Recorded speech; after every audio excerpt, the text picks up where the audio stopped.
Hey guys, so today on my stream I decided to do something a little bit different and spent almost the entire stream just talking about sort of like game design and how we should be thinking about, Runeterra's position in it.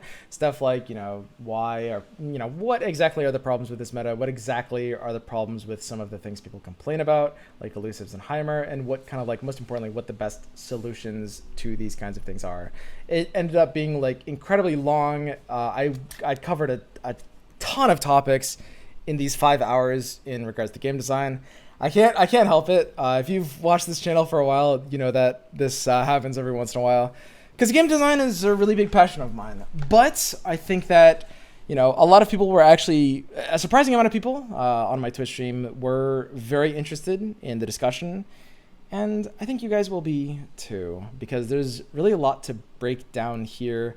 And a lot that you will learn. There will be a lot that will definitely surprise you.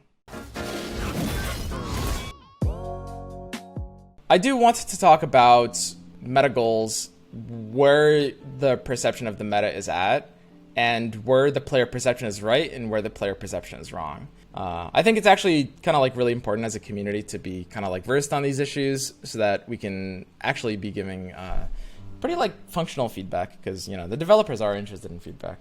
So this was a tweet I made last night, and this is part of the reason I'm talking about this, because I am working on a very in-depth game design video about the problems with the meta, past metas, kind of the general goals of a meta.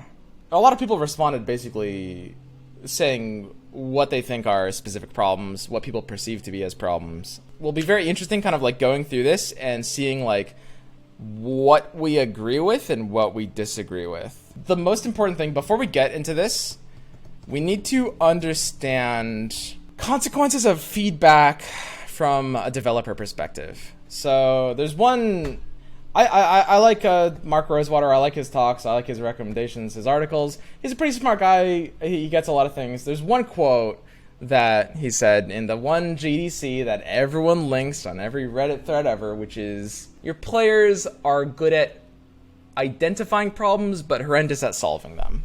And he compares the relationship between player and developer to patient and doctor, which is, patient comes in, says, oh, it hurts here, and then the doctor figures out what to do about that. This is something that I have found myself minorly disagreeing on. Minorly.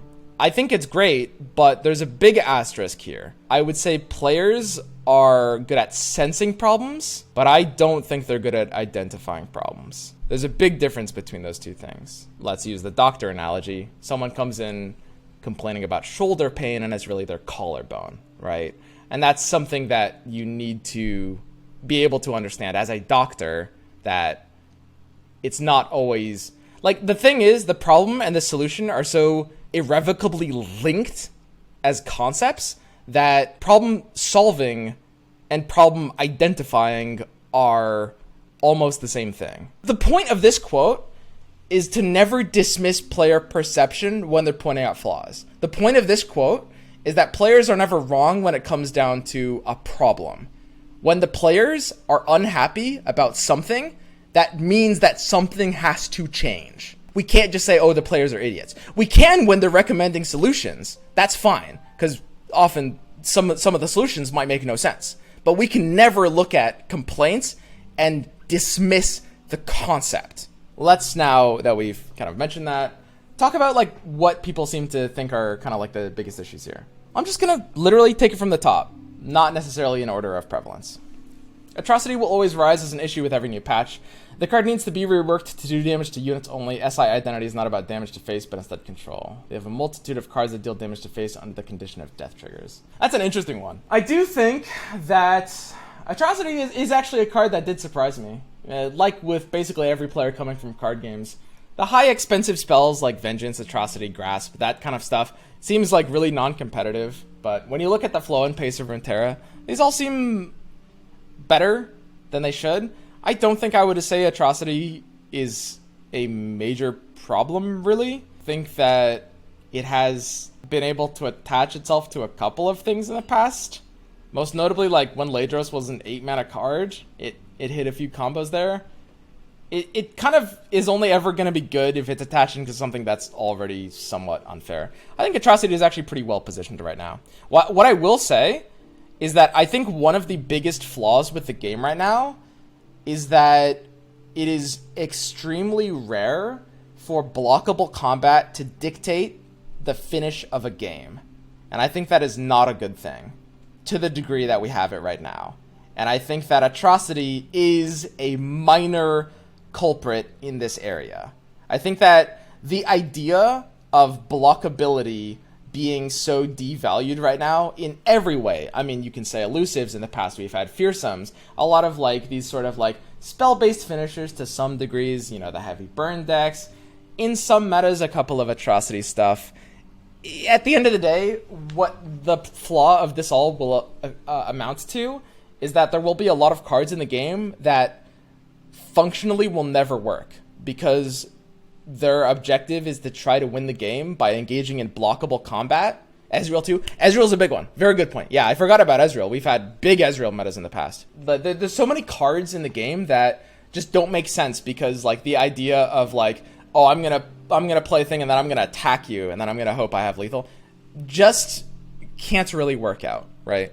Intended counters to elusive either don't work in practice or are distributed poorly through the regions. So when elusives and burn become popular, everyone has to turn to Shadow Isles to survive, which strangles the meta. That's a good way of putting it. It goes on to say the best ways to win are all based around ignoring board unit combat as much as possible, which the game is clearly so heavily designed around that a lot of decks, synergies, and mechanics are automatically invalidated. Hey, that's exactly what I just said. Great. Yeah, I think these are two pretty heads-up comments. I like both of these. These are pretty smart. It's important to say that it's a more complex issue than elusives bad, right? And this phrasing of it is pretty good. I don't know if I agree with every like subpoint. I don't like the idea of like designing heavily around counters in a card game personally. And it really comes down to the different forms that we might anticipate these counters. So what are the intended counters he even means here? Bubble Bear? I hope Bubble Bear wasn't meant as a counter to elusives. That was never going to happen. I think the only thing I can really think of is Challenger. Challenger doesn't work because everything has haste. Pretty much. I wouldn't say it doesn't work, but it's not as good of a counter as it maybe should be because of that, yes. I think what I would say is that elusives are a little too strong in practice, and there should be more of a supplement to it. A very common strategy in games is the idea of heavy devaluing. And I think that often this is a problem that really strangles a lot of games. So, let's call it committal devaluing. It's a form of deck building that is built around saying, okay, this X is common in the meta. I will build a 40 card deck around not giving X value. That is all committal devaluing is. Now, it doesn't have to be all 40 cards, by the way. In worst case scenarios, it can be. Now, let's give some examples of this. Burn and elusive devalue blockers. Notably, committal blockers. These are going to be units that kind of like their only function is blocking. A decent example of this is Hapless Aristocrat. Probably not necessarily like the best example right now, but units whose primary function is to block become like really bad against these things. The reason it's not a good example in the form of Hapless is because like, Burn was running like Legion Saboteur, which Hapless is able to counter. And Elusive right now is kind of like forced into Zed, which kind of like has the same thing. Horny Toad is a great example. That's probably the single best example, but it's also not really common in meta decks. But that's kind of why it's not really common in meta decks. Another good example is the idea of, let's say, unitless decks. And this was like a big problem in like Gwent for a while, especially when I came back to it. There was a bit of a correlation there. Unitless decks in Gwent is a good example of this. You build a deck that runs all cards are spells or immune or let's say untargetable. So we devalue removal. You have, you know, a deck that's just built entirely around devaluing and removal. What we've seen in the past is when Deny was good, I'm not going to say OP, I'm going to say good, because Deny is no longer good. When Deny was good, there were some decks that built around devaluing Deny. No fast or slow spells. At the time, there were a lot of people running Ash Noxus, and a lot of people cut Culling Strike from that deck. The reason people cut Culling Strike from that deck was for exactly this reason. Because Culling Strike the opponent's likely going to be running Deny, they're likely going to have it in their hand, and all Culling Strike does is feed value to that one thing. Whereas we don't have to do that. We don't really have to do that. There's one extremely broad concept that falls under this. That falls under committal devaluing. We can start listing archetypes, right? Because, I mean, the entire concept of aggro, and probably to a slightly lesser degree, but control as well, is the concept of committal devaluing. When you build an entire deck around aggro, you're building every single card around the idea of, I'm going to make the opponent's expensive cards devalued, because they're going to be unable to play them. What I will mention here is that I think there actually are some metas in some card games where aggro or control are actually so out of whack, could be even sometimes both, could be so out of whack that this would actually absolutely fall under the category of an unhealthy version of committal devaluing. I think Magic has this problem a lot, where it's like, there's either insanely good aggro decks or insanely good control decks. It's a lot of metas in Magic. Now, why is this unhealthy? There's a few criteria, objective criteria, not subjective. There's a few objective criteria for meta health. Those are going to be stuff like diversity. What's a good word to say, like, not rock, paper, scissors? Sort of like winnability. Like, you can go into low polarization, maybe? Matchup polarization is another way of saying rock, paper, scissors. Here's the problem with committal devaluing. It causes, it stunts both of these. It tends to stunt diversity. We can see that in a lot of ways right now. There's a lot of strategies that are just really, really, really terrible because every good deck in the game just beats them. The biggest thing right now is board-centric strategies. Any strategy that revolves around owning the board and fighting like unit to unit is really, really, really, really shit right now. Like, absolutely trash. Now, you can run aggro Demacia, but the idea of like what we knew as mid-range Demacia is pretty bad. And I don't miss mid-range Demacia, but what I do miss is a lot of the other like potential mid-range options. We see a lot of stuff like Freljord Noxus, for example, which there's a lot of different ways to build it, and they're all just like, they basically can't win against good decks. Like, not just like unfavored, but actually like can't win against good decks. Okay, how do we fight this? How do we fight this flaw in design? Well, when you look at committal devaluing, it always exists when there's effectively like a critical mass of options that are able to devalue other options. Because when you can actually when you can build a 40 card deck while devaluing, a common concept in the meta, even if it's not super common, if you don't have to put bad cards in your deck, it's going to be really good. You know, we saw that, like, for example, Burn went from being like a tier 3 deck to like a tier 1 deck. It kind of hit that like critical mass when they added like a few potentially too many burn cards, you know, buffed a few too many things. And they can really spike. It's like a tipping point, right? Why is there an E in devaluing? Oh, wait. I think you're right. Can't one card devalue a whole group of cards like Will? Yes. Yes. That is exactly right. That is exactly right. I should mention that. I don't want to talk about Will. I have a whole thing about Will.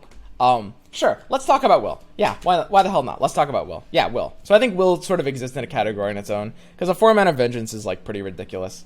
And if you think that like sending to hand is worth that 3-mana difference, I mean, it's not. Like, sending to hand in the median scenario, in the average scenario, I'm going to use the word average to mean median, not mean here, it doesn't matter to send it to the hand. Will can devalue a lot, and that's like, this is a large part of like, you know, why the game isn't going to end up with these like combat finishes, is just like, because yeah, not only are we running a lot of cards that, you know, counter blockers, but we've also got things like Will that are just making a lot of like swing-ins just feel really, really useless. I can say Will should be nerfed to 5, and some people will say, well, but then, you know, won't certain other things be OP? And I think that there are some people that have this concept of game design that they're literally playing whack-a-mole, and like if you hit a mole, then something else comes up. It's like plugging leaks, and then there's just going to be more leaks, which is like, I think not only insane, but sort of like ridiculously disempowering. I don't understand that concept of game design at all. Like the idea of, oh, why even... They're basically saying, why even change anything at all? Because there's always going to be something that's OP. It doesn't make any sense at all. I don't but I see that so often. I see that, like, that sentiment so often. Every time you say something should be nerfed, people are going to be like, well, then X is going to be OP. And yeah, I mean, everything needs a balance, right? This is why I'm not suggesting will get deleted as a concept. I would never suggest that, because yeah, I mean, balance is important, and deletion is never asterisk the answer. But will existing in a state of 4 mana is more unhealthy than a state of 5 mana, basically. So what can we do about committal devaluing? Well, like I said, it exists when we reach that sort of like critical mass. To explain this, I do need to explain one other concept in game design. Convergence versus divergence. This can mean a lot of different things. In this form, we're going to be talking about deck building. So basically, convergent deck building is basically a way of saying low synergy, and divergent deck building is high synergy. So there exists sort of like this breaking point in a deck where you can go from like a low synergy concept to a high synergy concept. Default gameplay of any game, not just card games, is convergence. Convergence of strategies, which is basically just saying, you know, you just want high value, let's just say. And what this means is in card games, escape velocity, yeah, that's probably what I mean. In card games, the best way to explain this is it's drafty. Card pool design really has to balance these concepts. Because if you have too low synergy, then your game is just going to end up like a draft game. And draft is kind of a nice alternate mode, but unless the game is entirely built around the concept, like an auto chess game, for example, I don't think it's ever going to be a good idea. I know a lot of you guys are familiar enough with Artifact. This is Artifact's single biggest flaw. Now, you won't see players complaining about this in Artifact. Players will complain about all the other things, but what they really mean is this. Default gameplay being convergence and the card pool not being printed around that. Let me give you an example. Axe was a really OP card. People complained that Axe was a really OP card. Axe got nerfed, and then Axe was still basically a pretty OP card. Now, the solution to this, a lot of people might say, is we'll just balance better. And this is where balance doesn't really work. This is where balance has a shortcoming. Because there's a very big difference between balance and balanceable. If you want to spur diversity, you need some amount of divergent deck building concepts. Because otherwise, things are going to be too linear and comparable. If your game is too low synergy, it doesn't matter how good you balance it. It can't. No matter, like, if you nerf it enough that it doesn't see play, then something else will be OP. There won't be things that aren't OP. Objective is not balance. The objective is diversity, which are related concepts, but very, very different. If we have very balanced cards, or even decks, but everything is too convergent. If everything is too convergent, then everything becomes very, very comparable. Right? And if, like, you know, it doesn't matter how close they are to balance, the diversity will be absolutely out of whack because people will realize, oh, this is just a better version of this. I'm going to run this. Right? That's the flaw with this, like, sort of like balance-based approach. And that's why divergence is very, very important. Okay? Now let's get into how this falls into the idea of, like, committal devaluing. And this is pretty important. Committal devaluing happens when certain concepts are too divergent. So you've got, as a designer, this concept of burn, right? And what that could mean as a player is it could mean, well, a couple different things, right? It could mean convergence or divergence strategies. Do I want to supplement burn into a deck, or do I want to make burn a archetypal concept? And therein lies the difference. This is it. This is the difference. Here, I'll move my camera so you guys can see better. Okay? And that's the big difference. And this is the problem. The problem is that there are divergent devaluing archetypes. That is basically a flaw. I think I would actually never do that in design if I designed a game. I think I would never combine the idea of divergence with the idea of devaluing. I don't think anything that does that could ever be a good idea. Because, I mean, again, it comes down to the idea of balance versus balanceability. Balance doesn't matter. Balanceability is what matters. Yeah, I mean, they can nerf elusives, and one day they'll be OP again, and then they'll have to nerf it again, and then we really are playing whack-a-mole, right? Concepts that can easily lead to devaluing. So basically what these are, I should say, counters, in a way. Because, like, it's, you know, elusives counter land units, right? If you want to think about it like that. Shouldn't be divergent strategies. I would steer clear of this. So now let's kind of explain what that all means. Well, what are concepts that can easily lead to devaluing? Well, that's stuff like burn and elusive. So what that means is that from a design standpoint, these kinds of concepts should exist and should exist in the game, but they shouldn't lead to build-arounds. Because if elusive leads to a build-around, that will kind of always be a flaw, no matter what. Like, even if it's not a strong, even if they nerf it, it'll be strong one day, and even if they nerf it, it's not even about OP stuff. The reason why balanceability is important isn't because you're playing whack-a-mole and they'll come back stronger later eventually, but it's also because when you nerf it, it's just going to be poop. And then you've got a deflated card pool, because it feels smaller than it is. That's what we say, deflated card pool. And that's bad, because then, you know, I mean, we don't want polarization, high polarization of like the power level on our design changes. So what does that mean? Now you guys might be wondering, well, what's a divergent strategy that doesn't devalue? What's a divergent strategy that doesn't devalue? Well, there's plenty. And this would be largely archetypal synergy stuff. I'll talk about this later, but Ephemeral and Vlad are both, I think, like the single biggest thing that needs to change in the game right now is the devs reworking archetypes like that. I'll mention this right now, actually, while we're on the topic. Archetypes like Ephemeral and Vlad, if you were to ask me what I think the single best change for Runeterra would be for right now, is the devs like reworking. So much of the card pool is locked behind archetypes that just don't really work, right? Ephemeral and Vlad. And this is going to be like a 1 minute tangent. So give me a second. But like we actually forget how many there are. There's so many archetypes that really just functionally don't work. There's so many cards that just like can't really make sense because Ephemeral doesn't make sense. And there's so many cards in the Vlad area as well, which Vlad is less of a culprit of this. I mean, he actually does see a decent amount of play.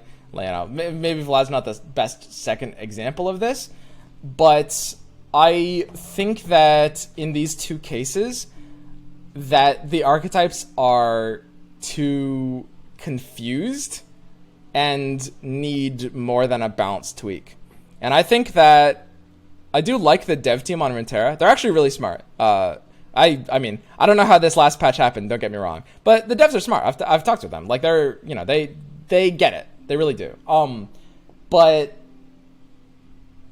one of the flaws with their process, I think, is that they are a little too resistant to the idea of a larger tweak.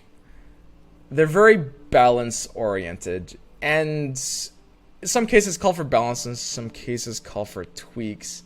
And you'll see that with, like, you know, I mean, the tweak that they made to Vlad, and even like this last Hecarim. The biggest problems here are that Vlad as an archetype and Ephemeral as an archetype is that they're very confused, right? Vlad sees no play, but Disciple Demo. That's exactly right. Like, Vlad you know, you see a decent amount of Vlad decks like on like Diamond and Plat. You know, you'll see them around, but for the most part, they're getting like really hard carried by a few specific cards, and like those cards might get nerfed. You could very well argue that those cards should get nerfed to Disciple, etc. And if they do, then Vlad's back to being, you know, mega poop. So reasonably speaking, like his presence on ladder isn't really an indication of the archetype making sense right now.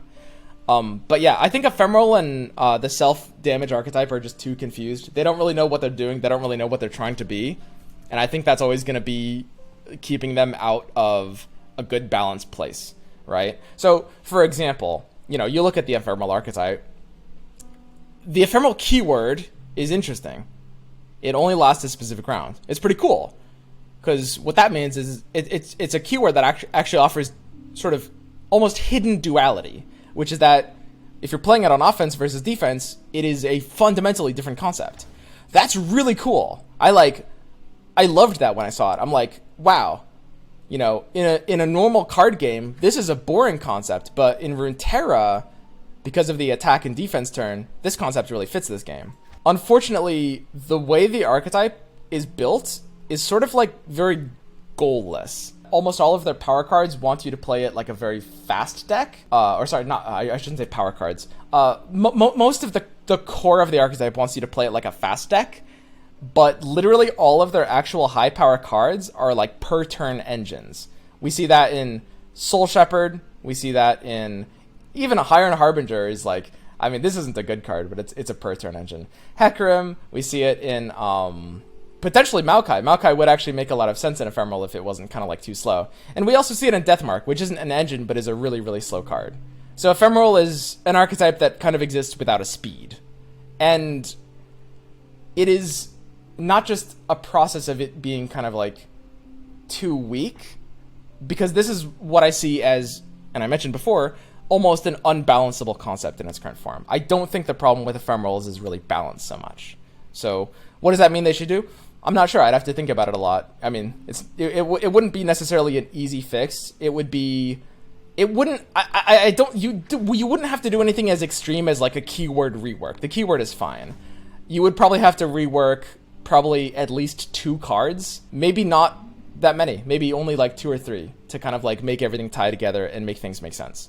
You know, the devs are very balance oriented. I expect they'll spend a few more patches just trying to like buff things before realizing it's not going to work. And I might be wrong about this. Who knows?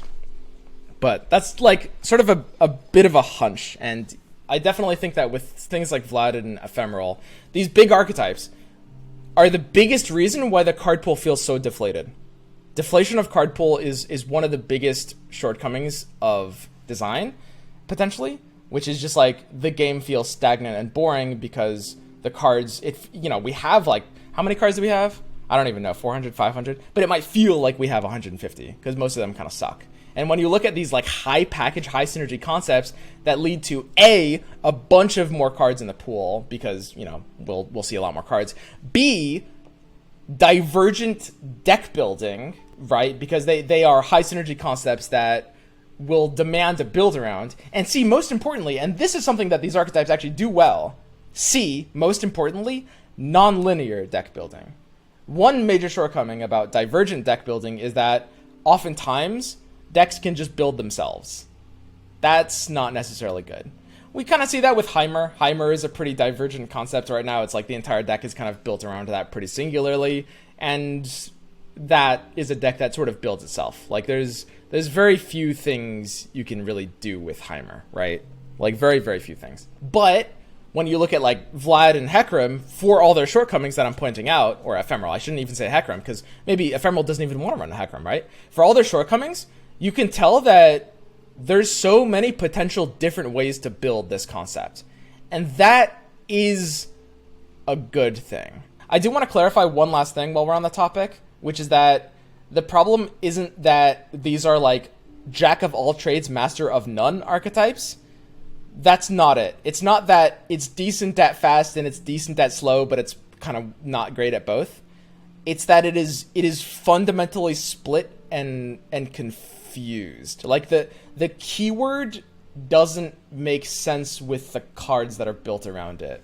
It's more like Bubble Bear, right? Which is like a card that, I mean, this keyword doesn't make sense with the stats. Or like Usari, right? Usari is, its keyword doesn't make sense with its keyword, right? You're always going to have devaluing in that way. And that is more so the problem. It's not a jack of all trades issue. You wouldn't look at Bubble Bear and be like, it's good at doing, it's decent at doing two things, but bad at doing any singular thing. No, this card is just like kind of like fundamentally sort of, I wouldn't say misdesigned. To be honest, I don't have a problem with Bubble Bear or Usari. There's nothing wrong with vanilla-ish singleton cards that have interesting concepts, even if it's almost impossible for the concept to work. Nothing wrong with that, whatever. These are single cards. Totally fine. Totally fine. I'm using them as examples of why it's not like a jack-of-all-trades situation. These cards are fine.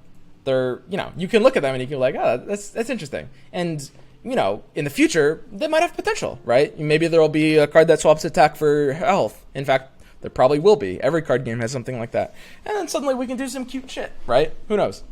This is just a bigger problem when we're dealing with like literally basically like 100 cards total that are locked behind like 4 or 5 different archetypes that are not balanceable. That's the flaw. That was a really, really long tangent. I'm going to wrap this up like a bow, okay?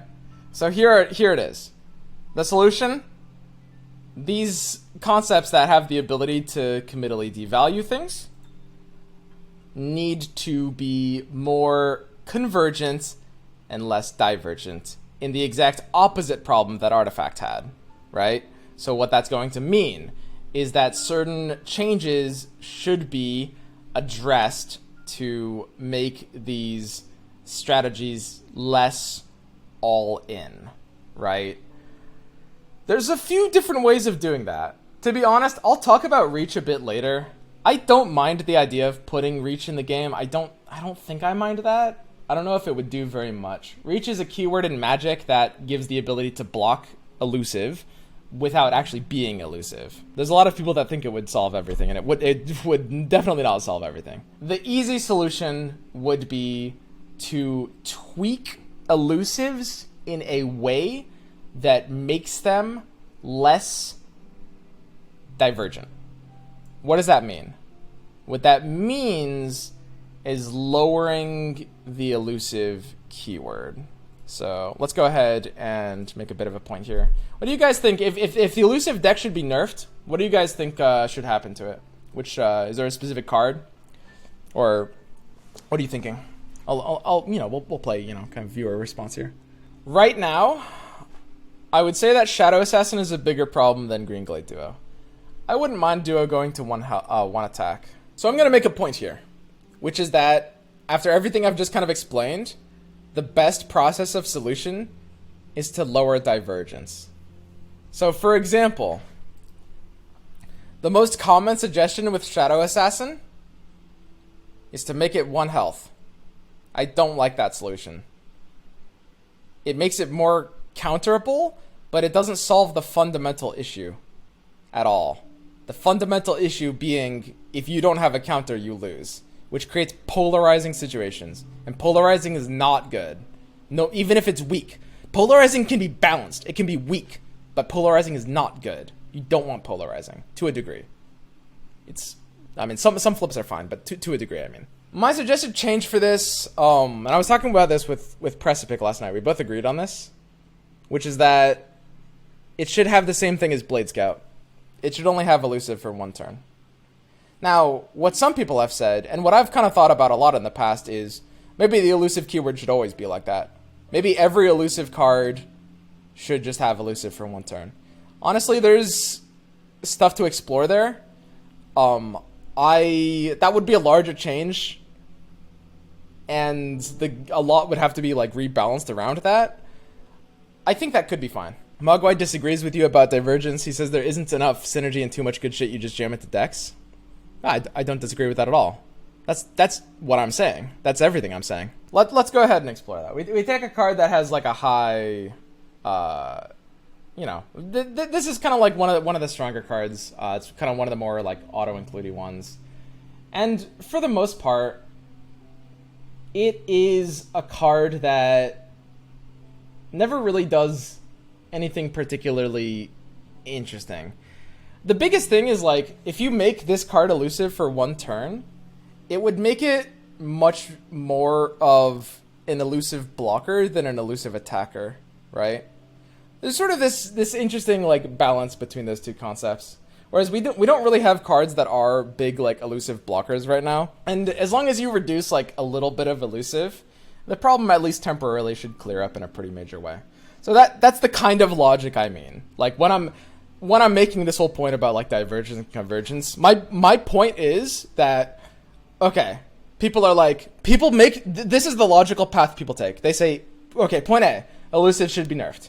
We all agree on that. Point B, Shadow Assassin is probably the most OP elusive because even outside of all-in elusive decks, it's able to see play, whereas only all-in elusive decks can use Duo. That's also true. Point C, Shadow Assassin should therefore get nerfed, which I could be fine with. That one's not necessarily true. We don't necessarily want to nerf things because they're strong. Point D, the easy nerf is nerfing it to 1 health.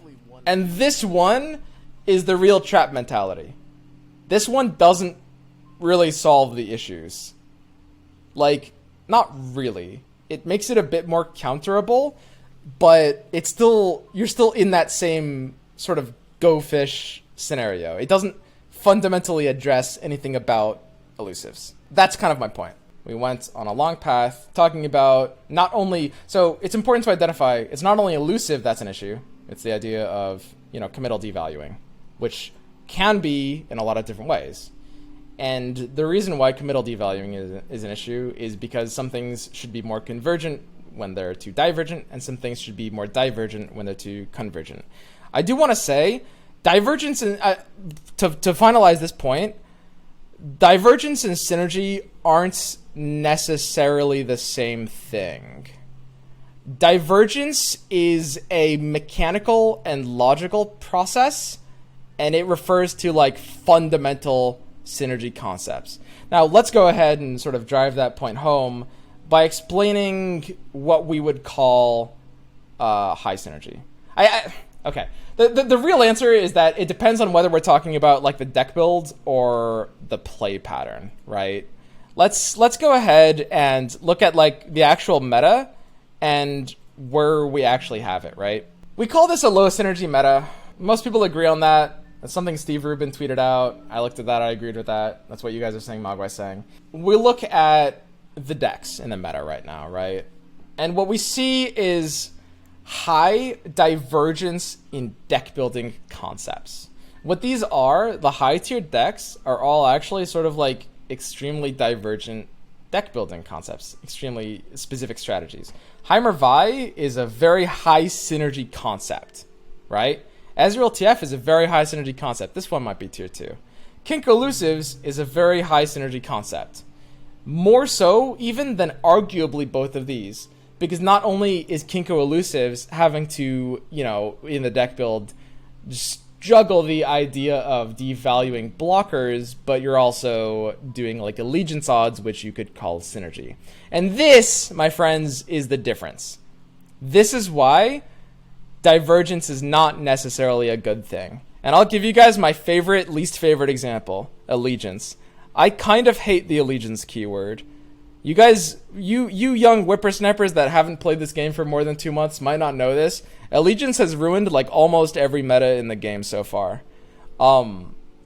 And it strikes me as a strategy that is sort of fundamentally unbalanceable. Which is to say that they will often be too weak or too strong. Now, why is that?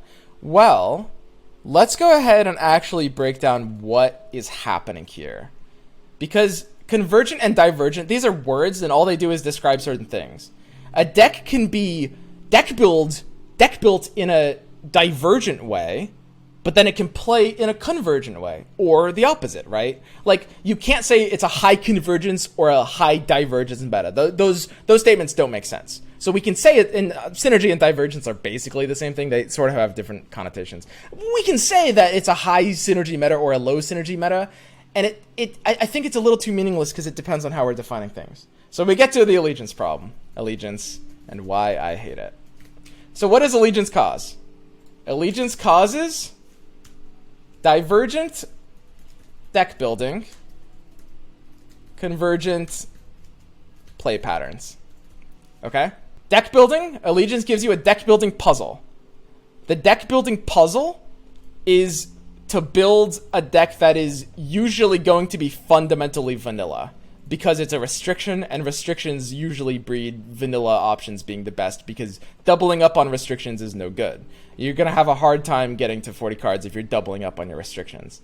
And because of that, you enter convergent play patterns. Now, you'll notice this is the same problem with Highlander concepts, which in Hearthstone we can see a ton of. That's like Reno Jackson classically, but everything, like every meta in Hearthstone has Highlander concepts. This is exactly right. I see chat pointing this out before I said it. That's exactly right. Highlander and Allegiance are fundamentally very, very, very similar things, which is they cause divergent deck building and convergent play patterns. And I think this is the exact opposite of what you want to do. And also, by the way, these create high polarization. Polarization means swinginess or maybe snowballiness. Think Heimer. Polarization, turning the game into Go Fish, potentially, is kind of like the highest degree of polarization. But it doesn't have to be in terms of counters, it can be in terms of probabilities. So Reno Jackson, a card in Hearthstone, Highlander, very powerful if you draw it. It forces your entire deck to be built in one-ofs, like Pursuit of Perfection. Think Pursuit of Perfection if Pursuit of Perfection was a competitive card. So how does that create high polarization? Well, your deck is really good if you draw your card, and it's really, really shit if you don't. That's it. And here's the thing with Allegiance. Allegiance also creates high polarization. Allegiance is an RNG concept, and I think a lot of people agree with that, but a lot of people actually aren't really... I mean, it's not RNG in the way that people think it is. Allegiance is RNG not because of procs almost at all, but because of how many Allegiance cards you draw. That's why Allegiance is polarizing. That's why Allegiance is RNG. Procs, like, people focus on the procs because they're visceral and they dislike them and there's psychology there. And, psychology matters a lot. Don't get me wrong. It matters almost everything. This does matter. It is a problem. But you look at the draws and, like, when you compare, like, Bannerman decks of past or Kinku decks of now of past, like, drawing 0 of that card versus drawing, like, 2 of it is an absolute ridiculous swing in, like, the game state, right? Like, really, really ridiculous. And so these, like, high polarization is also not good. Doesn't SI Allegiance play different from Demacia Allegiance? Okay, so it's a very good point. What I'm saying when I say that they're convergent play patterns, I do need to define this better, because I think I'm doing a poor job of defining these concepts. Convergence doesn't mean that they're all the same, necessarily. Convergence is just a way of saying low synergy or vanilla. The reason, and if you're looking at these definitions, you might think, well, convergence is bad and divergence is good. And honestly, I mean, it's a balancing act, right? That's not really always true. What convergence means is that usually, outside of these examples, convergence, low synergy, means high flexibility. Low synergy means high flexibility. That's the upside. And that's a really, really big one, right? So when you have a deck that is kind of low synergy, then depending on your card pool, you can have a lot of situations where there's a lot of different ways to build it. And Divergence deck building is high uniqueness but low flexibility. Like, a Divergent deck will play different from other decks, but will often not be super flexible in terms of how it's built. It's very possible to design things in a very intricate way in which you are able to get the best of both worlds, which would be the gold standard. It would be the gold standard. It is almost impossible to do that, but it can actually happen sometimes. I can say that you do want some amount of both. Everything needs to be in balance. everything needs to be in balance. And neither force is inherently evil in your game. What I can also say is that more often than not, if you take any average card game, in general, more often than not, on average, most games have a deficiency in divergence play patterns. This, I mean, I haven't played every single card game ever made, but I'm pretty sure on average in most metas in most games, this tends to be true. Like, this has been very, very, very, very much my experience. Now, again, divergent deck building is not the same as divergent play patterns. A high synergy concept that plays in a sort of like unique way, an archetype, right? That would be deep.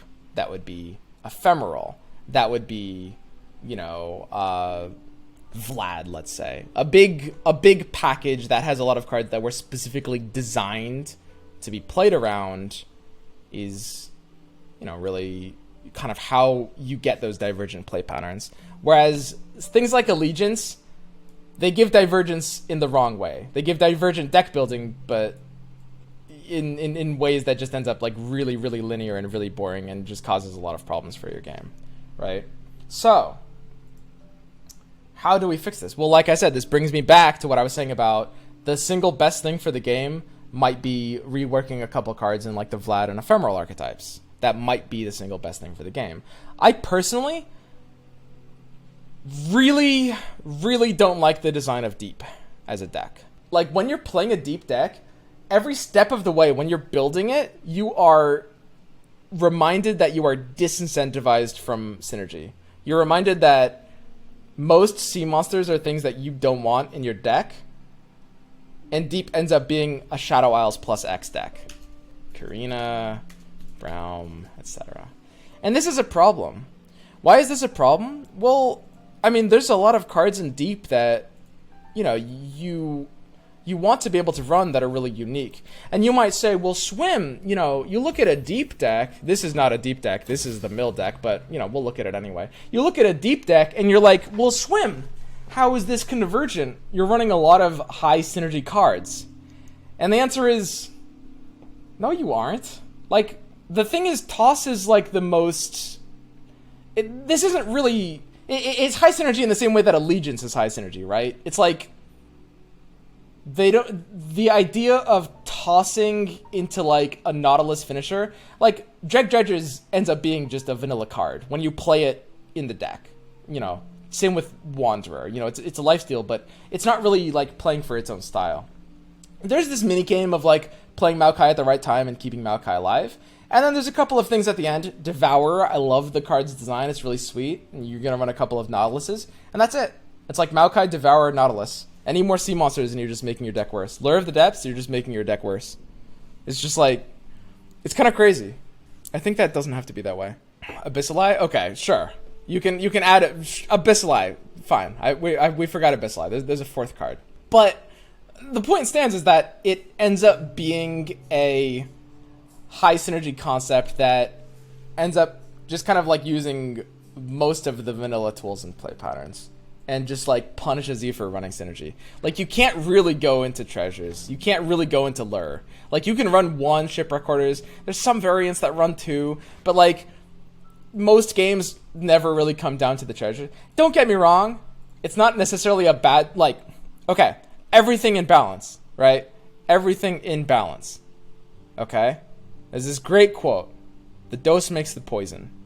We like to think, you know, with just the way we process information, we like to think, oh, X bad, Y good. It doesn't work that way. Nothing works that way. Nothing in life works that way. Everything in balance, right? And yeah, I will absolutely agree that if there was a meta where deep decks came down to treasures, and by extension, this card, Treasure Trove, if that was happening, like in a majority of deep deck games, sure, that would be fucking awful. Yeah, I mean, these cards weren't necessarily designed to be hitting a ton of games, but it feels like they are under the power level now. Deep is definitely an archetype that feels like it could lead to more, And let's actually talk about like how it could maybe lead to more. So, what are the big problems with Deep? Well, the big problems with Deep is the more sea monsters you have, the worse it becomes. I mean, it's going to be obvious if I phrase it like this, but it's kind of like slow and overkill is basically the issue, right?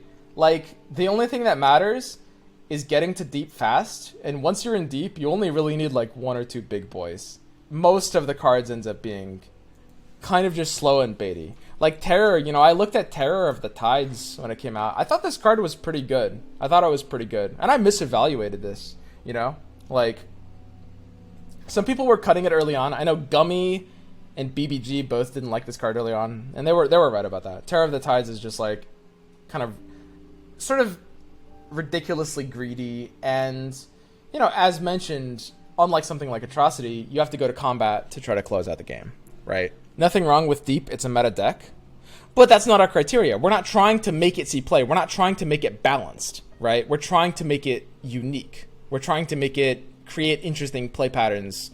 The thing is, the balanced framework really just doesn't work. The number one step for every game community, every single game, every Reddit, every Discord, the number one step is to get out of the like balanced mindset. Value balance, I guess I should say, because I'm, here I am saying that there's a lot of value in like balancing different things, like a balance between convergence and divergence, and a balance between, expected and unexpected, that kind of thing. That's important. In terms of like card-based balance evaluation or even archetype-based balance evaluation, those really, really don't end up mattering like that much. They're very like, obviously it's a bad thing if a meta isn't in balance.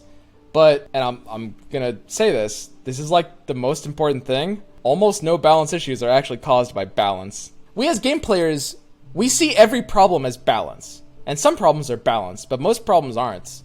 But we see every problem gets filtered into us in the form of balance. Right? We look at Heimerdinger right now, and we say, Heimerdinger, that's not balanced. And well, that's not the problem with Heimerdinger. The problem with Heimerdinger is the design. It's not the balance at all. They can nerf Heimerdinger, and depending on how we define nerf, I think that would be a terrible idea. The idea of like nerfing strong things and buffing weak things just doesn't make any sense. It's like, it's a real trap mentality that we have to get out of. The Axe example from Artifact I talked about before, like, we see this as a balance issue, but if the game isn't balanceable, then balance doesn't matter, right? So it's, it just comes down to more creating scenarios that are more balanceable, less polarizing, and create like a high diversity of not just like, meta diversity, but kind of like play experience, right? That's kind of like the end goal. Okay. And yeah, I think that's kind of like sort of like the overall wrap up here. Like Deep is another one of those archetypes that has a lot of cards that feel like they should make more sense. What can they do about this? It feels like too many of their cards are... Okay, Deep exists in one of two categories. They have toss cards, and they have big bad sea monsters. They need more categories than those two cards. That's the answer. They need some sort of like, for example, there do exist a couple of other categories. There's Lure. That technically isn't either, but it's bad, and that's the problem, And maybe this kind of design wouldn't be great if it was strong, but they should have, either maybe some smaller sea monsters, which I don't think they want to do. I do think that kind of goes against the theme, which is fine, but they should have some more support that exists outside of those two binaries, right? And I don't think smaller sea monsters is the answer. I do think that would go against the flavor, and in a meaningful way. I think that would. So as cute as of an idea that is, I don't think that's the answer. I think that the answer would be, some things that support the early game and support the synergy that aren't played, that are played early. And the best example of this right now in the game, by far, is Jaw Hunters. And that's what Jaw Hunters does. There should be more cards like Jaw Hunters that reference one of two things. It can reference either sea monsters or Deep, but it does have to reference one or the other. Maybe it could reference toss. Maybe it could be like every time you toss, do something. Maybe it could be that. Okay, 3 things. There's 3 different things it could reference. They could reference deep, toss, or sea monster. Any of those things. There's a lot of ways to design cards like this. But cards that exist, most specifically, what it needs is kind of like in the mid game, but even some of the early game spots, you just need some cards that are going to call those without themselves being like big bad sea monsters. And then suddenly the deck can be built in a lot of different ways. If there's a little bit more synergy, suddenly we might be running, more sea monsters than the amount we're running, right? Especially if we do have the ability to potentially slow play with something like Lure, right? And that's kind of the issue. Okay. We've done it, guys. We finished one Twitter comment. That was the second Twitter comment. Well, I've kind of gotten a lot out of the way. A lot of them are going to be redundant now, so it's fine.